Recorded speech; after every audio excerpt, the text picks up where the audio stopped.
que no se aplica ese principio de Arquímedes y que realmente las cosas no suelen ser así, bueno, dejaremos de llamarlo principio de Arquímedes o ley, no de densidad en absoluto, podríamos decirle ley de Arquímedes. Se lo denomina principio de Arquímedes porque sucede bajo ciertas condiciones, o sea, bajo efectos de gravedad. La fórmula tal como yo la expuse en el video anterior, todo es un principio físico que afirma que un cuerpo total o parcialmente sumergido en un fluido en reposo experimenta un empuje vertical hacia arriba. ¿Por qué? No se va para el costado. ¿Y por qué no se va para el costado? Bueno, obviamente, en los costados tenemos dos fuerzas exactamente iguales.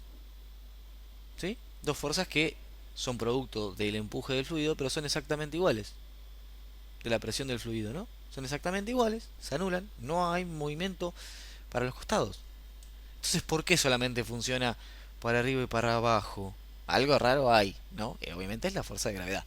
Bien, experimenta un empuje vertical hacia arriba igual al peso del fluido desalojado. Eso se deduce de la ecuación que está acá y la misma ecuación que yo expliqué, se deduce eso. Si yo agarro un cubito, ¿sí? Un cubo de cualquier material, lo sumerjo en el agua, ¿sí? El volumen que yo desplacé del agua, el peso de ese volumen de agua desplazado es igual a el empuje que experimenta el cubito que yo puse. Bueno, eso es básicamente el principio de Arquímedes, ¿sí? Bueno, ahí explica un poco. Y otra cosa interesante, como él bien dice, La matemática no miente. acá dice, mira, demostración. El principio de Arquímedes puede deducirse matemáticamente de las ecuaciones de Euler también, para un fluido. O sea, matemáticamente se deduce de muchas formas y llegan a la misma conclusión. Deducirse de las ecuaciones de Euler para un fluido en reposo, que a su vez pueden deducirse generalizando las leyes de Newton, ¿sí? A un medio continuo. ¿Sí? Yo lo que hice fue utilizar las leyes de Newton, básicamente. De la misma manera, el principio de Arquímedes se puede deducir de las ecuaciones de Navier-Stokes. Stokes, otro gran matemático, el teorema de Stokes, ¿no? Y ahí se puede deducir integrando. Otra demostración dice, supongamos que un cuerpo de volumen B sumergido podemos elegir pequeños elementos de área, tales que tiendan a superficie. Esta es una deducción bastante similar a la que yo hice. Y llegamos a esta ecuación, a esa ecuación de ahí arriba. Es el empuje es igual a ρ por g por el volumen desplazado. Ya está. Hay otros ejemplos, ¿sí? Siempre se llega a la misma conclusión. Y acá viene lo interesante. Acá viene lo interesante. Primero, dice el empuje de abajo hacia arriba no siempre es suficiente para desplazar al cuerpo, como yo les decía, pues si este es más denso que el fluido en el que está inmerso, dicho cuerpo no se desplazará hacia arriba. Es más, se hundirá, a pesar del empuje arquimediano, ¿sí? Solo que lo hará más lentamente. Subirá, flotará solo si su densidad es menor a la del fluido. Una vez más, queda en evidencia de que depende de la gravedad. En condiciones de ingravidez, el punto 2, acá viene lo genial.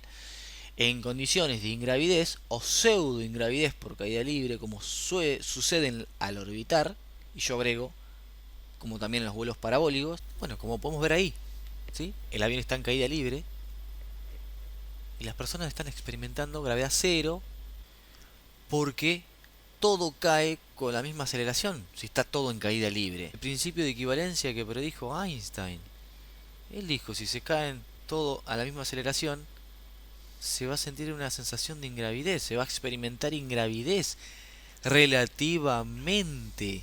Si la gravedad fuera por el empuje de un fluido, eso nunca sucedería, siempre habría gravedad. Y para cuerpos suficientemente pequeños, que no pueden generar un campo gravitacional propio apreciable, la presión hidrostática deja de existir. ¿Por qué? Porque la presión que deducíamos del fluido, esa presión existe, ¿por qué? Por la gravedad. ¿Sí? Si yo estoy en el mar, me sumerjo 1 metro. Bien, perfecto, ahí tengo determinada presión. ¿Por qué? Porque tengo arriba mío agua que pesa, que está haciéndome peso para abajo, me está apretando. ¿Sí? Como deducíamos en las ecuaciones. Yo bajo un poco más y voy a tener más agua arriba mío. ¿Y qué pasa? Si yo tengo más agua, tengo más peso del agua sobre mi cuerpo. Aumenta la presión. Presión existe gracias a la gravedad. Si no hay presión hidrostática, esto deja de existir, este principio. Por eso es un principio. En consecuencia, bajo esas condiciones, no hay ninguna clase de empuje hacia ningún lado, por ausencia de gradiente de presiones. Lo cual implica que el principio de Arquímedes en esas condiciones no es aplicable. ¿Y ahora? No es aplicable porque no hay gravedad. Punto 3. Las fuerzas que actúan hidrostáticamente sobre otro cuerpo lo hacen distribuidas por toda la superficie de contacto que tengan con el mismo. Bueno, eso es, como decíamos, que presión por el área la podíamos representar con una fuerza puntual. Sería en el medio, porque está el centro de masa, ¿sí? La integral de estas fuerzas de superficie, presiones, nos dará una resultante de fuerzas ubicada en el centro de gravedad. Esto nos permite válidamente y por simplicidad imaginar abstractamente que está actuando una sola fuerza allí, como bien hicimos en las ecuaciones. Pero lo concreto es que no existe en la realidad una fuerza aplicada en el centro de gravedad, ¿sí? Uno hace consideraciones para simplificar las ecuaciones. Y punto, nada más.